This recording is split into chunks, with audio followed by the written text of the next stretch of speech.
Mr. Steve, your 787 information has been very informative and very educational. It's also gotten me thinking. Everybody knows there's a pilot shortage in the works. And if there's a pilot shortage, then there's going to be a 787 pilot shortage.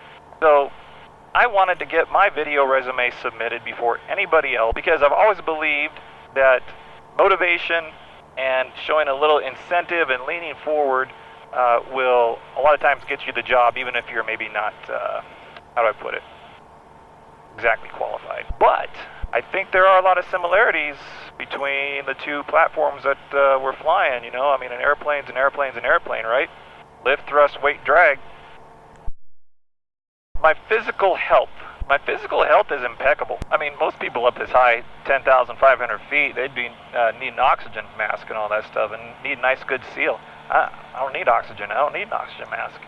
I'm in that good a shape. I'm just, I'm not huffing and puffing. My O2 level, it's like at 104%. My pulse rate, probably just sitting here, I don't know, 36, 37 beats per minute. So yeah, I don't shave because I don't need to wear an oxygen mask. Yeah, my eyesight, I can see planes for like 300 miles away.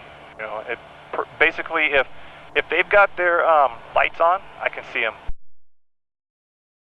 I know that there's probably guys out there who have like, I don't know, 40 or 50,000 hours of experience. But I look at it this way. You can have 1 hour of experience like 30 or 40,000 times. Doesn't make you a good pilot. Or like in my case, you can have 738.6 hours 47 times. Okay, because that's what I got. I've got some real experience. I've done some real things, you know, from aerial survey work, which I've done for a while, and now I'm doing this, flying in the mountains looking for forest fires. It's not an easy job, you know. You got to fly the plane and then look for forest fires at the same time. I mean, not everybody can do that. It's pretty advanced multitasking skill, divided attention. Like the instrument stuff, instrument work is not a big deal because I'm so used to divided attention. I'm inside the cockpit here, and then I'm looking out here, and like, oh, hey, look, there's smoke. Boom, I marked it, you know, and now they can come save the day. I got to do that 360 while flying the plane, too. So, like, I was just out of coordination a little bit, so I just put a little more coordination into it. But most people couldn't do that because they'd be too busy looking for fires and stuff, but I can do both at the same time. Okay, so another bullet point in my video resume here is I'm super safety conscious. Like, I'm looking around all the time thinking, if this engine quits, where am I going to go? And I'm saying, hey, mountain metal right there. I can put it down, land would change. Or road, straight road right there. I can land in between those cars, no problem. You know, you kind of got to have to think that way. Sometimes you're flying over resorts and I'm like, hey, there's a tennis court. I can land, I know this plane so well, I can land this plane on the tennis court and be stopped by the net. So let me show you what I'm looking at here, what I'm dealing with on a daily basis. Like, there's an entrance to Yosemite.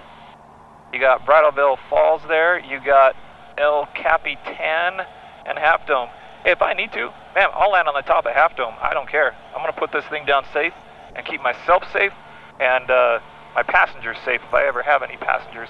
So, I mean, look at this. There's like nowhere to land, but I'm always looking. 787? I'll land it, maybe not on a tennis court, but, you know, give me a good golf course somewhere or something like that. Nice straight par 5, I'll land it right there, no problem. So let's take a little tour here of the flight deck, where my office is and where I work, where I make the money.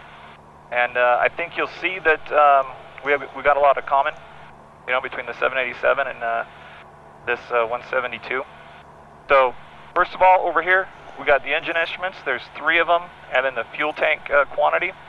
Important thing here is don't get fixated on just one. Like, I can't be just looking at the oil temp and ignoring everything else.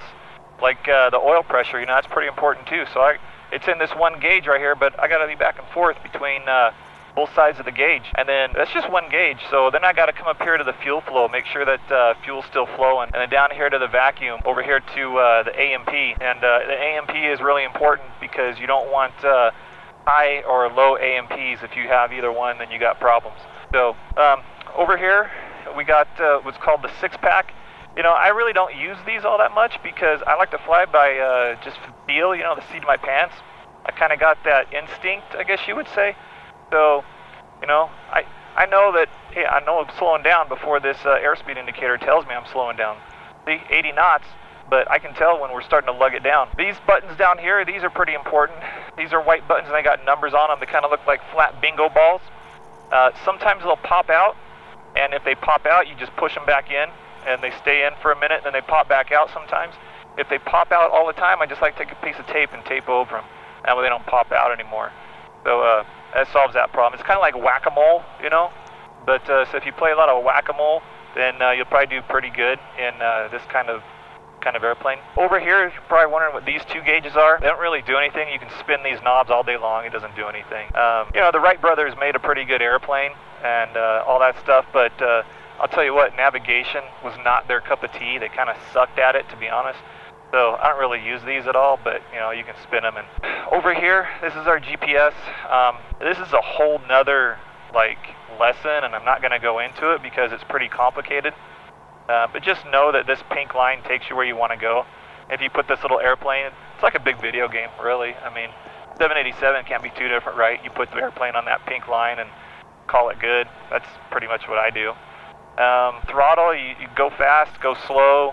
The red knob, you never touch it because that'll kill the engine. So that's just a little safety thing. I'm sure there's stuff like that in the 787 you don't touch just because it'll kill the engine. So just forget about that. Oh, I know the 787 has a HUD. I kind of got one too right here. So this thing, if I put it just right, you know, I can see the reflection of the instruments and stuff in here. So it's kind of like a HUD. I don't have to look down. I can just look up and say, oh yeah, I'm going 21 degrees or 12. You got to read it backwards. It's an advanced skill. So yeah, I can look at that, and also I can see if anybody's behind me. So it's like a TCAS system all in one. I can look and see the tail back there, and if anybody's coming up on me. It's pretty good. That's a little training device. I don't use them as visors. I use them as a training HUD. You know, I've also got a crew rest area. I know the 787 has a pretty phenomenal crew rest area. It's spacious enough, you know, but it's not like you can lay down flat. It's pretty dangerous, especially single pilot and stuff. So, but what I can do is I put the seat back and look at all this leg room I have. I mean, I can stretch out and not touch anything, so I've got a lot of leg room, a lot of rest area. And then, you know, the autopilot is great because it takes care of everything. When I come back into the office, it will retrim the airplane to keep me right at my 10,500 feet. So that's kind of a nice feature. You got to put this automation to work. That's the key to being a successful pilot, is using automation. Use the automation. That greatly reduces your workload, and then you can look for, like in my case, I can look for fires. Like, hey, what's that over there? Oh, that's not smoke, that's a waterfall, okay? So that happens all the time. So, Mr. Steve, that pretty much sums up my video resume. That's my skills, qualifications. I'll wait to hear back from you for a, I don't know if we have to do an interview. I guess it's a formality, right?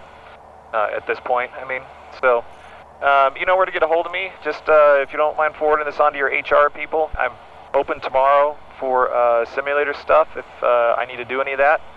Otherwise, hey, let's get started. I'll go buy me a pilot uniform and, you know, we'll go from there. So, thanks for the opportunity. We'll see you around.